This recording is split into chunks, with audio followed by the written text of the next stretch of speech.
Mom, how about making sandwiches for us every day until you can get together $30,000? If you don't, I won't let you see Amelia anymore. Such an unreasonable demand from my eldest son turned my life upside down. Before dawn, I was making sandwiches for his family and delivering them, then heading to the care facility, worn out from fatigue and lack of sleep. I just couldn't bring myself to cut ties with him, all because of my love for my adorable granddaughter, Amelia.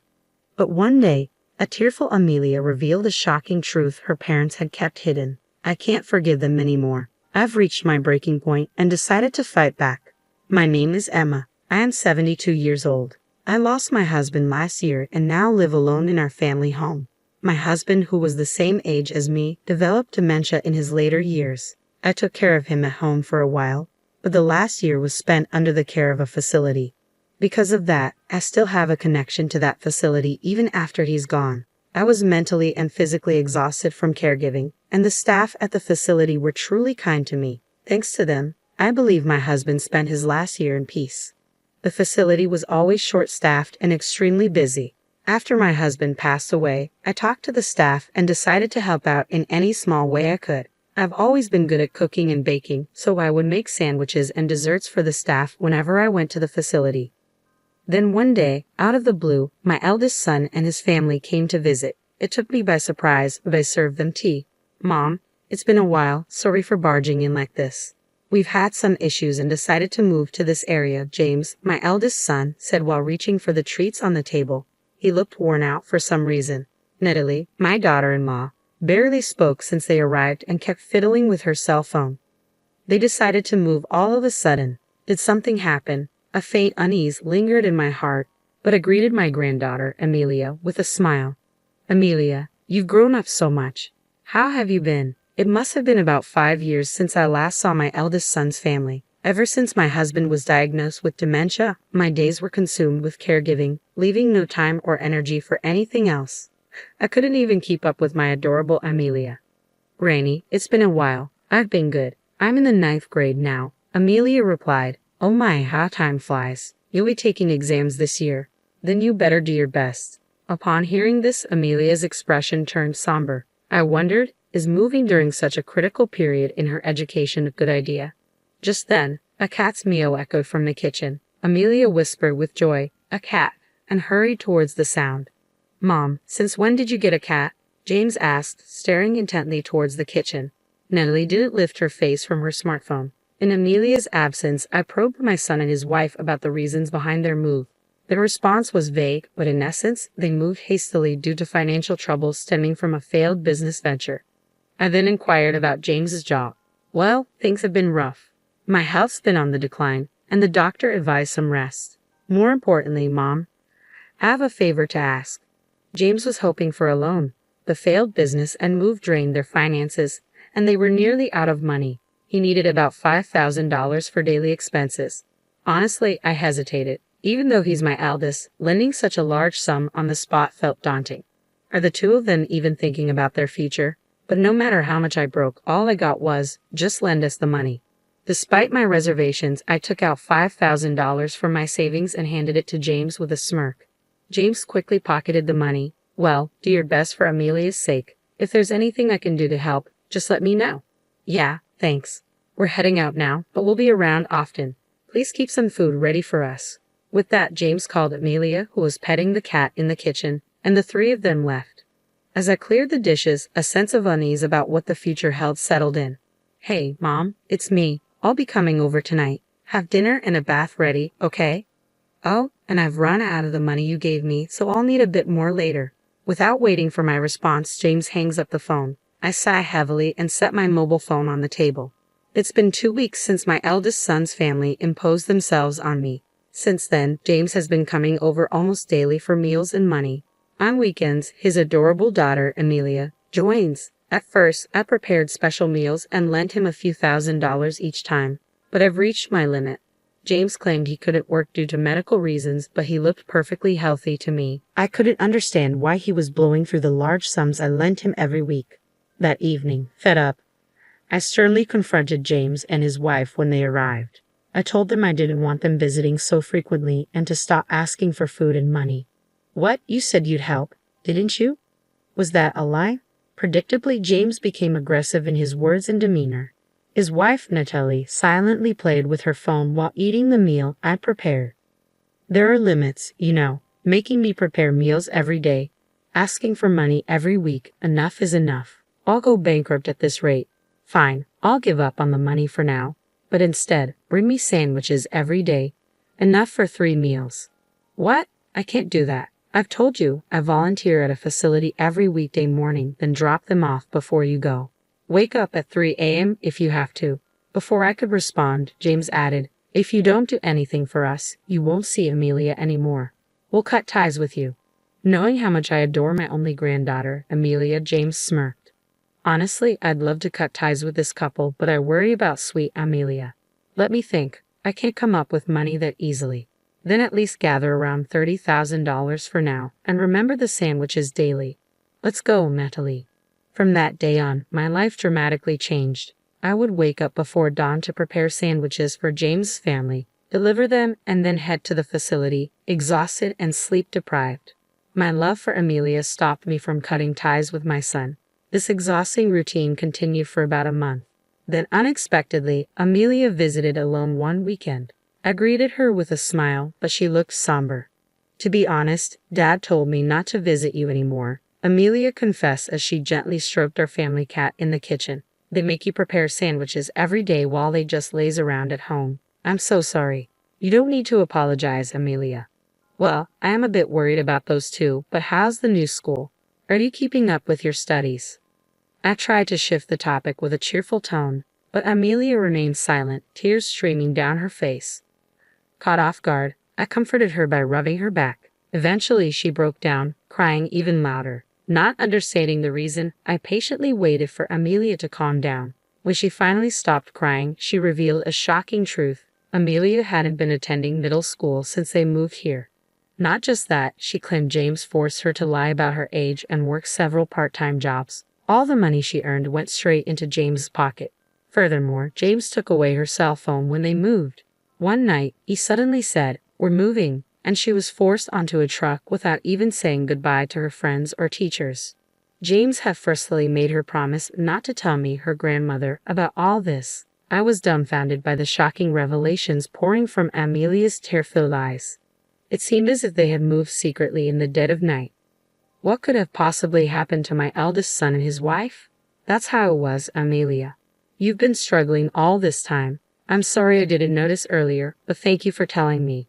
No, I should apologize. I didn't want to upset you. You know, I'd overheard Dad and Mom talking about you yesterday.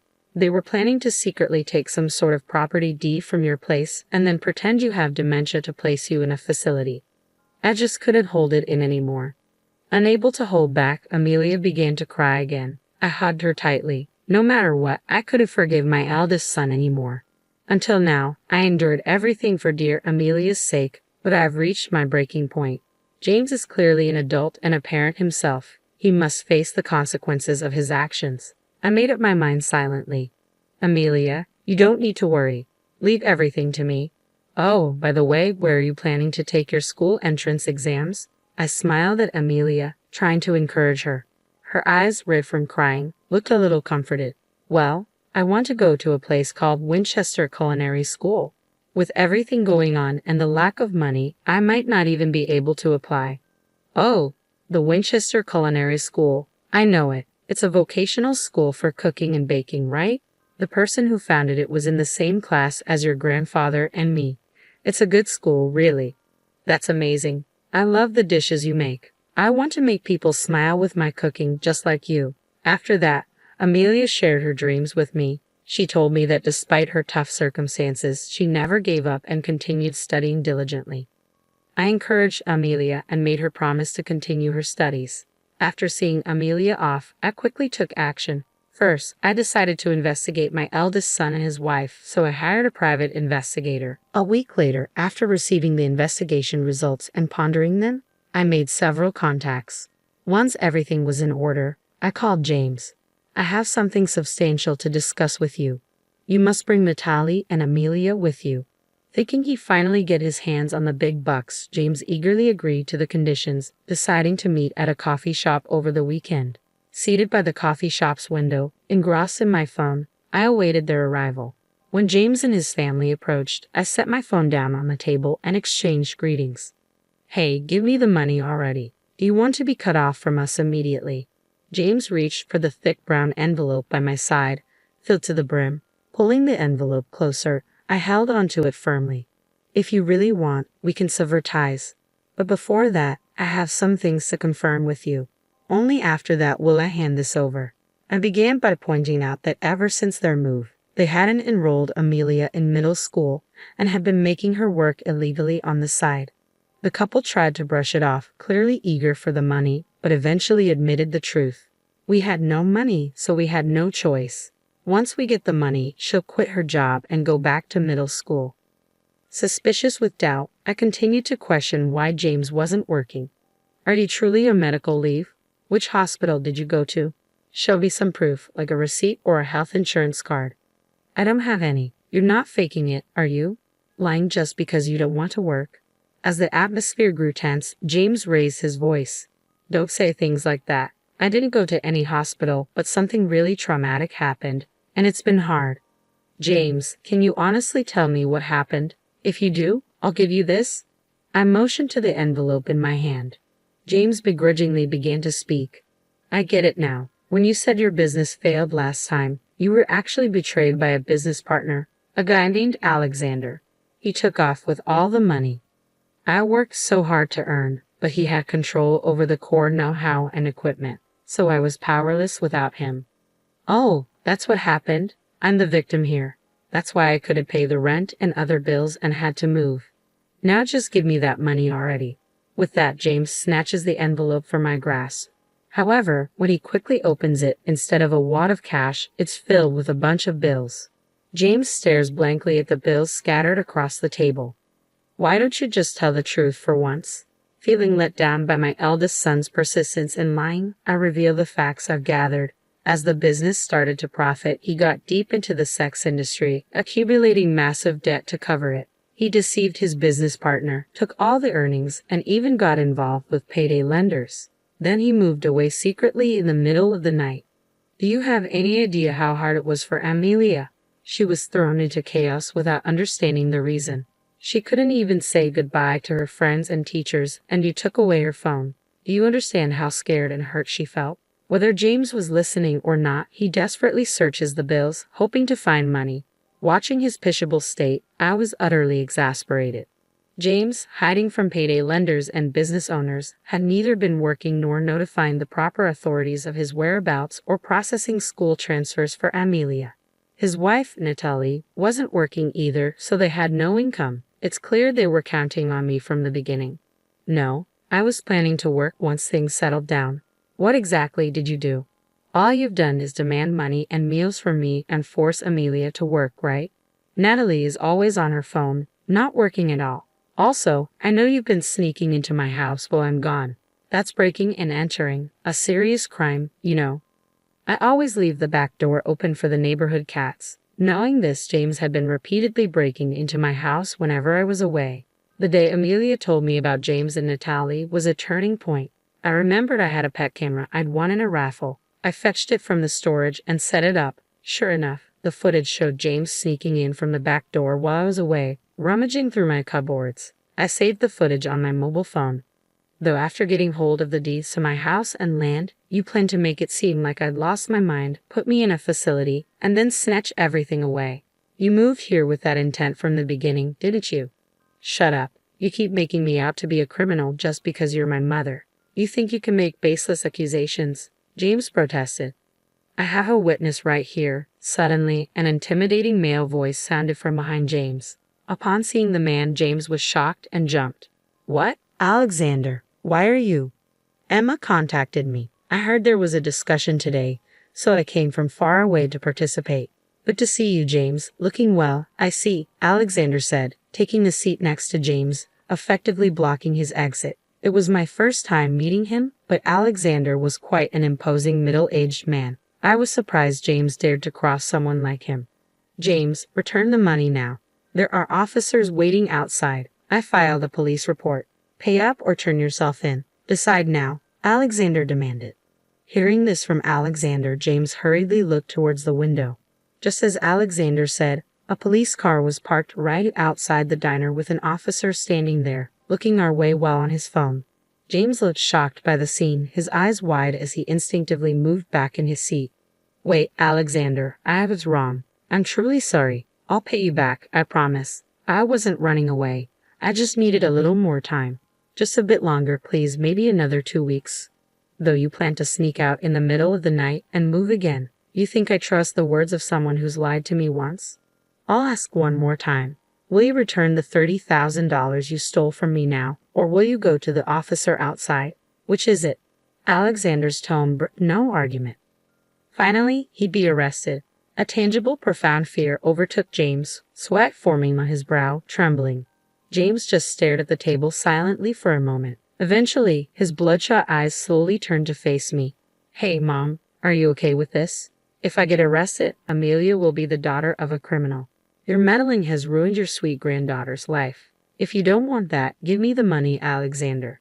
I'm sorry to interrupt, but could I borrow your cell phone? Mine isn't working right now. I need to dial this number. Cutting off James's desperate plea, I abruptly addressed Alexander, ignoring the dumbfounded James. I took the phone that Alexander handed over willingly and dialed the number, switching the call to speaker mode. Placing the phone on the table, I addressed Amelia. I'm calling the dean of the Winchester Culinary School. I've already briefed him about your situation. Please have a chat with him. Amelia was visibly flustered. What? Shortly, the call connected, and a flustered Amelia picked up the phone. A deep, calm male voice came through from the other end. Hello, this is William.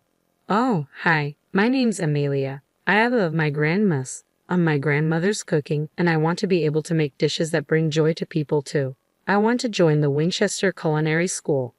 It was a call with the dean of the prestigious Winchester Culinary School. Amelia, filled with nervous excitement, tried her best to convey her feelings. Dean William listened intently, occasionally nodding and giving encouraging murmurs. I see. Thank you for sharing, Amelia. It seems you've been through a lot. Your grandmother, Emma, is an old friend of mine. I'm aware of the situation. Amelia, once so excited, suddenly went silent. That's right, she had no hope for exams or the future. Like a deflating balloon, her shoulders slumped in disappointment. But you know, that doesn't matter. You have dreams, and you're working hard towards them. You've honored our Winchester Culinary School by choosing it as your first step. We give everyone an equal chance and support all students, no matter their background. Come, take the test with integrity. We'll be waiting. The call ended. I thanked him and handed the mobile phone back to Alexander. Yes, Amelia will be fine now. I can turn myself in without any worries. James's face went blank and he froze. For those who might not know, the Winchester Culinary School is where Amelia wants to study. It's a professional cooking school. Despite the challenges from her clueless parent, nothing will hold her back. Amelia looked at her father. Her cheeks were still flushed from the tension of the call, but her eyes sparkled. James looked deflated, avoiding eye contact, clearly embarrassed. Prompted by Alexander, James exited the diner. The officer put away his phone and started talking to James. It's disheartening to see your child in police custody, but I want James to take full responsibility for his actions. I picked up the mobile phone left on the table. I had previously consulted with the officer and had him on the line during our conversation, with everything recorded. Even James can't escape this time. And one more thing. I turned to Natalie. Throughout the confrontation with James, she seemed disinterested, constantly fiddling with her phone. Natalie, James is with the officer. What will you do? She only briefly met my gaze. Ha, I don't care about that man. I'm divorcing him soon anyway.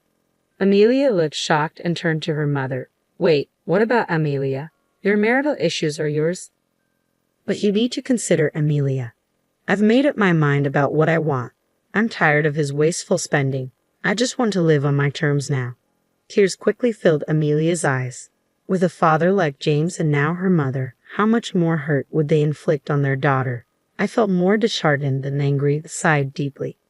Later, a resigned James confessed all his crimes at the police station and is still being interrogated.